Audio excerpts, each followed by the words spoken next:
The palace had never known a silence like this. It was not the silence of rest or reverence, but of uncertainty.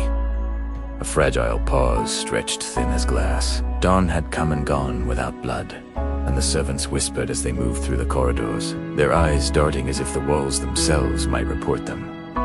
One night had passed. One bride yet lived, and no one knew whether this was mercy or merely delay.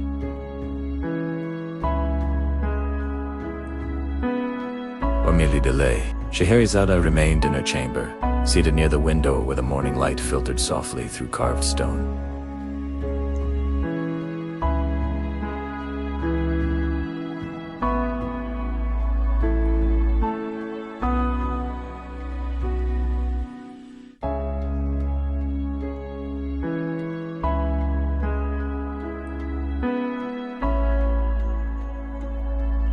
Sededna, her mind moved carefully through the story she had begun, testing its shape, its turns, its hidden blades. She knew now what few others did. Curiosity had taken root in the king's heart, and curiosity, once awakened, could be stronger than fear. Across the palace, King Shahryar walked alone. He had dismissed his attendants, his guards, even his advisors. The echo of his footsteps followed him through long halls, lined with tapestries depicting victories of the past cities conquered, enemies kneeling, banners raised high. Once, these images had filled him with pride. Now, they seemed distant, belonging to another man. He paused before one tapestry showing a king seated upon a throne, Weissenhust surrounded by his people. All morning, Scheherazade's unfinished tale had followed him like a shadow. He replayed her words, her calm voice, the way she had halted at the edge of revelation. It angered him that a mere breath and sound had stayed his hand when steel had never failed him before. By nightfall, the palace waited. Torches were lit, curtains drawn, the ritual prepared, though none knew whether it would end as it always had. Scheherazade was summoned once more, her steps steady as she entered the chamber where death had so often concluded the night. Her younger sister followed, eyes wide, heart pounding, aware that she stood at the threshold of history. Shahryar studied Scheherazade as she knelt before him. She did not avert her gaze. She did not plead.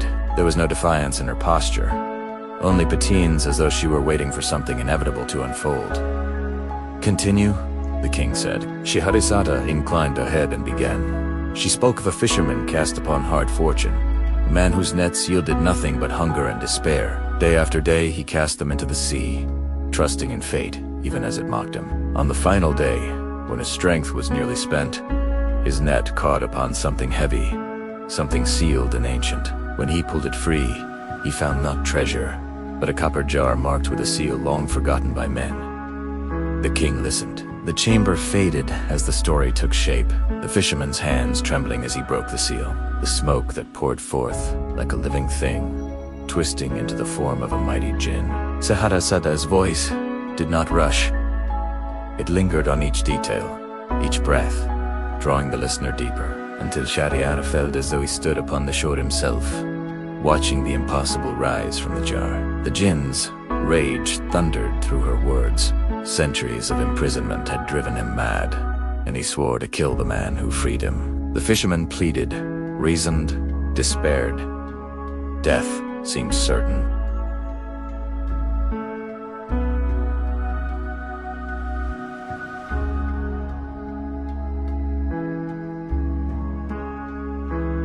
Scheherazade paused. Shahryar felt his fingers tighten against the arm of his throne. The fisherman, helpless before a force beyond his power, mirrored something unspoken within the king himself, a man trapped by fate, by betrayal, by a vow he could not escape. How did the fisherman survive? Shahryar demanded. Scheherazade lowered her gaze. Wisdom, she said softly, but wisdom must be unfolded carefully, my king. Outside, the moon climbed higher.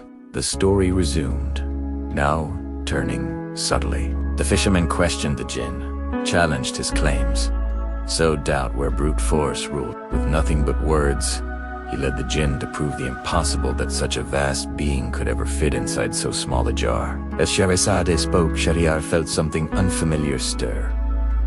Not joy, not hope, but recognition. The realization that power did not always reside in strength, nor control in fear. Then, once more, she stopped. "Dawn approaches," she said. "If I live, I will tell you whether the fisherman outwitted the jinn, or was destroyed by him." Silence filled the chamber. The king rose slowly from his throne. The sword lay within reach. The oath echoed in his mind, sharp and unyielding. One night, one bride, one death. One death. This was the law he had carved into the bones of his kingdom, yet he did not lift the blade. For the second time, dawn came without execution. Wood spread like fire through dry grass. 2 mornings, 2 spared lives. Fear shifted into disbelief, then into fragile hope. Mothers dared to breathe. Fathers lifted their eyes. The palace, once a machine of death, hesitated, but Shahryar's inner war had only begun. By the 3rd night, he waited for Scheherazade. Before she was summoned, he told himself it was to reassert control, to remind her that her life still balanced upon his will. Yet when she arrived, he found himself listening, not as a ruler, but as a man starved of meaning. She continued the tale. The fisherman's trap succeeded. The jinn, consumed by pride, shrank himself into smoke and returned to the jar, only to be sealed within once more. But Scheherazade did not allow the triumph.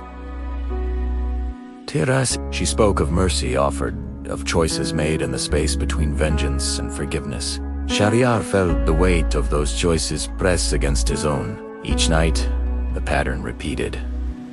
A story unfolded. Dawn approached. Life continued. The executions ceased, not by decree, but by delay. And delay became habit. Scheherazade wove tales within tales kings, who ruled wisely and foolishly, men undone by suspicion, women who survived by wit. When strength failed them, each story reflected a fragment of the king's soul, though she never spoke his name within them. And Shahryar listened. He listened because he feared what might happen if the stories ended. For the first time since betrayal had shattered him, the king felt the slow return of something he had buried beneath blood and iron. Doubt in his own cruelty, and doubt, like curiosity, once awakened, could not be silenced. As the latest night drew to a close, Scheherazade ended not with triumph, but with a question left unanswered. The chamber held its breath. Dawn hovered at the edge of the world. Shahryar closed his eyes. "Live," he said quietly, and in that single word, the legend of 1,000 nights truly began.